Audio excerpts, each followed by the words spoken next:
अस्सलाम वालेकुम। आज हमारा लेक्चर नंबर 4 है। इसके अंदर हम पढ़ेंगे क्लॉजेस क्या होते हैं, उसकी टाइप्स कितनी है। इससे पहले लेक्चर नंबर 3 में हमने डिटेल के साथ फ्रेजेस के बारे में पढ़ा कि फ्रेज़ क्या है, ठीक है, उसकी टाइप्स कितनी और उनकी एग्जांपल को देखा। आज का हमारा लेक्चर मोस्ट इंपॉर्टेंट है क्योंकि इससे रिलेटेड पीपीएससी, एफपीएससी या ग्रामेटिकल मिस्टेक्स के रिलेटेड ज़रूर आता है। तो अगर आपने मेरे चैनल को सब्सक्राइब नहीं किया तो जल्दी से सब्सक्राइब कर लें और साथ ही लाइक भी कर दें। तो आए हम पढ़ते हैं क्लॉज क्या होता है। कि क्लॉज क्या होता है, ऐसा वर्ड ऑफ कम्बिनेशन होता है जिसके अंदर कोई सेंटेंस हमें मुकम्मल सेंस दे। जैसे कि फॉर एग्जांपल, जैसे कि मैंने एग्जांपल लिखी, आई प्ले फुटबॉल। हमें बात की समझ आ रही है कि मैं फ़ुटबॉल खेलता हूँ, ठीक है। आई सेंग अ सॉन्ग, कि मैं गाना गाता हूँ। ये पूरी सेंस बता रहा है। ये कम्बिनेशन ऑफ वर्ड्स है जो मेक अ कंप्लीट सेंस। इसको हम क्या कहते हैं, क्लॉज कहते हैं। अब हम टाइप देख लेते हैं कि क्लॉज की टाइप्स क्या हैं। सबसे पहले क्लॉज की टाइप्स क्या होती हैं, प्रिंसिपल या मेन क्लॉज। मेन क्लॉज का क्या मतलब है, ऐसी क्लॉज जिसके अंदर कोई सेंटेंस अपनी पूरी सेंस दे दी। जैसे कि मैंने लिखा है ना, आई प्ले फुटबॉल, ये हमारा क्या है, मेन क्लॉज है। या आई सॉन्ग अ सॉन्ग, ठीक है, मैं गाना गाता हूँ, तो ये क्या है, एक कंप्लीट सेंस है। तो इसको हम मेन क्लॉज भी कह सकते हैं और प्रिंसिपल भी कह सकते हैं। दूसरी टाइप्स होती है, क्या होता है उसका नाम, डिपेंडेंट या सबऑर्डिनेट क्लॉज।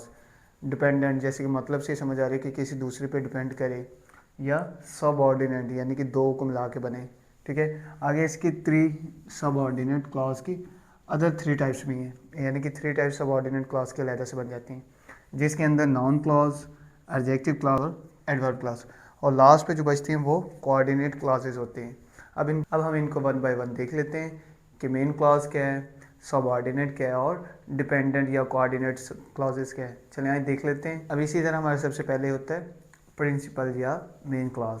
जैसे कि मैंने आपको पहले बता दिया कि प्रिंसिपल या मेन क्लॉज ऐसी क्लॉज होती है जो कंप्लीट सेंस खुद ब खुद ही देती है। यानी कि अगर आप कोई सेंटेंस लिखते हो, वो खुद से ही यानी कि अपने आप के तौर पे ही पूरे सेंटेंस की मीनिंग बता दे, तो वो क्या हो जाता है, हमारा मेन क्लॉज होता है। मज़ीद हमें देख लेते हैं कि मेन क्लॉज क्या होता है।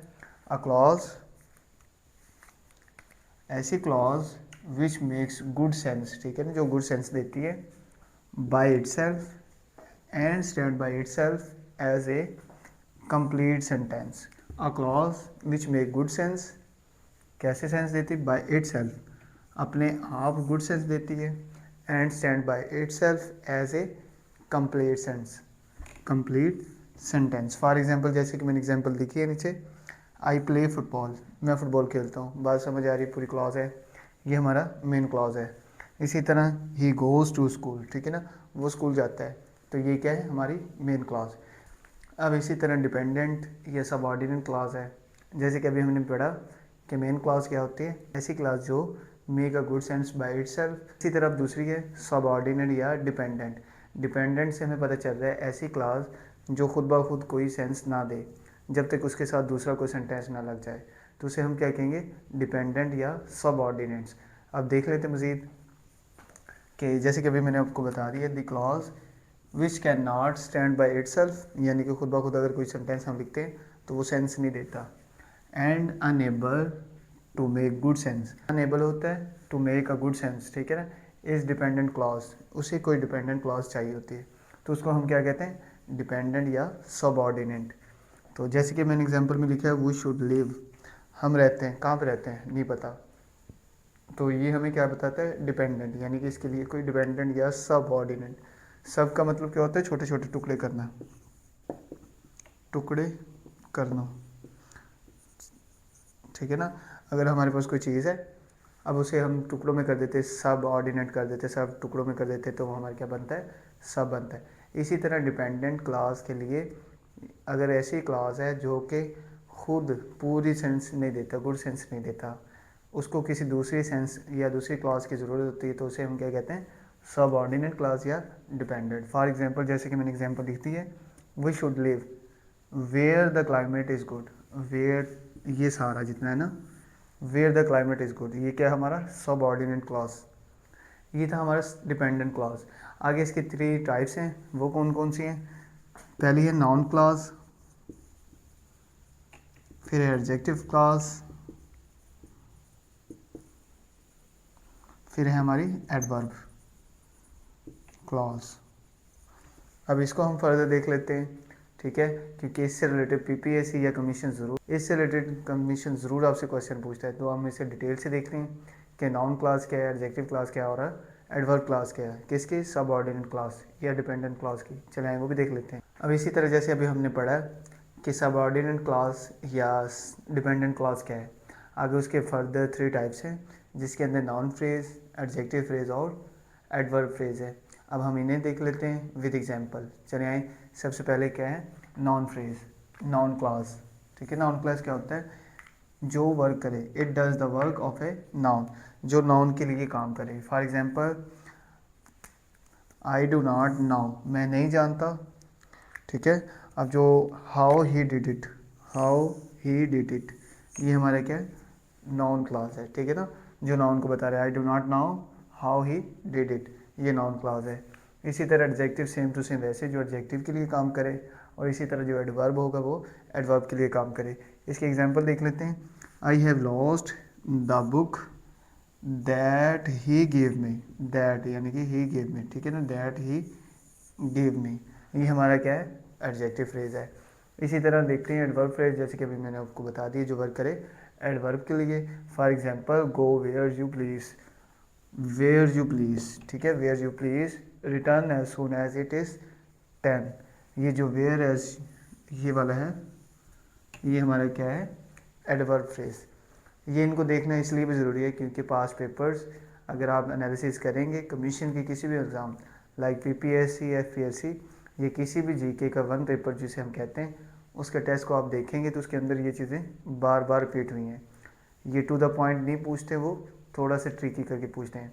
तो इसी तरह आपको कोई एग्जांपल दी होगी या कोई एमसीक्यूज दे देते हैं, वो कहते हैं कि इसके अंदर आप बताएं कि ये जो सेंटेंस लिखा गया है या कोई भी आपको अगर वो स्टेटमेंट देता है तो वो पूछ लेता है ये बताएं ये कि कौन सी क्लास है, नाउन क्लास है, एडजेक्टिव या एडवर्ब। तो इसी तरह सबऑर्डिनेट में पूछ लेता है डिपेंडेंट के अंदर यानी कि, और इसी तरह मेन क्लास पूछ लेता है। अब एक क्लास रह गई है वो भी हम देख लेते हैं कौन सी है, वो कोऑर्डिनेट क्लासेस होते हैं। क्या मतलब, ऐसी classes which make main classes of equal rank and equal order, ऐसी क्लास जो मेन क्लासेस के इक्वल आर्डर और इक्वल रैंक हो जिनके। अभी हम एग्जांपल देखते हैं, जैसे कि मैंने लिखा हुआ है, पहले हम समझते हैं कि डिफाइन क्या है। ऐसी क्लासेस जिसके अंदर 2 मेन क्लासेस, कौन सी दो मेन क्लासेस जिसके अंदर इक्वल रैंक हो और इक्वल आर्डर हो, यानी कि तरतीब बराबर हो। अगर उधर 3 वर्ड हैं तो इधर भी 3 हो, ठीक है ना। इस चीज़ join by coordinate, coordinate but if, इसको हम क्या कहते हैं, कोऑर्डिनेट कहते हैं। कंजक्शन, ठीक है ना, कंजक्शन कनेक्ट करना, कंजक्शन का मतलब होता है 2 मेन क्लासेस को जोड़ना, तो इसे हम क्या कहते हैं, conjunction. Are called coordinate clause, are called coordinate clauses. क्या मतलब, ऐसे क्लासेस जिसके अंदर मेन क्लासेस को अगर हम जोड़ लेते हैं, मेन क्लासेस कौन सी होनी चाहिए, जिसके अंदर इक्वल आर्डर और इक्वल रैंक हो, और उसको हम किससे जोड़ लेते हैं, कंजक्शन से जोड़ लेते हैं, तो वो हमारे क्या बनता है, कोऑर्डिनेट क्लासेस। तो जैसे कि एग्जांपल है, ही इज़ वेरी पुअर, ठीक है, he is very poor but, ये बट हमारा क्या है, कंजक्शन है। He is very poor, very poor का क्या है हमारा, मेन क्लास, ठीक है ना। ही डज नॉट बेग, ठीक है ना, वो बहुत गरीब है लेकिन फिर भी नहीं मांगता, तो ये हमारी क्या है, ये भी मेन क्लास है।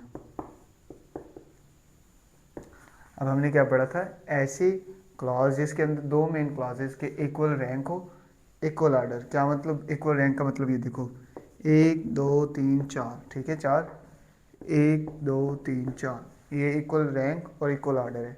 तो इसी चीज़ को अगर हम जोड़ लेते हैं कंजक्शन के साथ, बट के साथ कंजक्शन होता है, तो इसको हम क्या कहते हैं, कोऑर्डिनेट कंजक्शन। इसको हम क्या कहते हैं, कोऑर्डिनेट कंजक्शन। तो ये था आज का हमारा लेक्चर जिसके अंदर हमने क्लासेस पढ़ा। सबसे पहले हमने क्लास पढ़ा, क्लास क्या होता है, ऐसे सेंटेंस जो कंप्लीट सेंस दे, जैसे कि for example I play football, he goes to school. पूरी बात समझ में आ रही, तो ये हमारा क्या है, ये हमारा क्या बनता है, क्लास। आगे इसकी टाइप्स देखिए, सबसे पहले हमारा मेन क्लास या प्रिंसिपल। क्या मतलब, ऐसी क्लास जो कंप्लीट सेंस दे दे, किसी दूसरे की ज़रूरत ना पड़े, यानी कि दूसरे क्लॉज या दूसरे सेंटेंस की ज़रूरत ना पड़े, तो वो हमारी क्या बनता है, मेन क्लॉज बनता है। इसी तरह उसके बाद हमने देखा डिपेंडेंट और सब ऑर्डिनेट। डिपेंडेंट क्या था, डिपेंडेंट बात से हमें समझ आ रही है कि ऐसी क्लास जिसको दूसरी क्लास की ज़रूरत पड़े पूरा सेंटेंस की मीनिंग देने के लिए। ठीक है, फॉर एग्जांपल जैसे कि अभी मैंने एग्जांपल लास्ट आपके साथ डिस्कस की, इसी तरह उसकी 3 टाइप्स थी फर्दर, जिसके अंदर नाउन क्लॉज, एडजेक्टिव क्लॉज और एडवर्ब क्लॉज थी। और इसी तरह लास्ट ये पढ़ा हमने कोऑर्डिनेट क्लॉजेज। कोऑर्डिनेट क्लॉज क्या है? ऐसी क्लॉज जिसके अंदर 2 मेन क्लॉजेज होती हैं जिसको अगर हम जोड़ लेते हैं, 2 मेन क्लॉजेज कौन सी? जिसका इक्वल रैंक, इक्वल आर्डर हो। अगर हम उसे जोड़ लेते हैं किसके साथ? किसके साथ? कंजक्शन के साथ, तो वो हमारी क्या बन जाती है? Coordinate conjunction. तो होपफुली आज का लेक्चर उम्मीद है आपके लिए बेनिफिशियल रहा होगा। अगर वीडियो आपको अच्छी लगी है तो लाइक करें, अपने दोस्तों के साथ शेयर कर दें और सब्सक्राइब कर दें। इंशाल्लाह मिलते हैं नेक्स्ट वीडियो में। अल्लाह हाफिज़।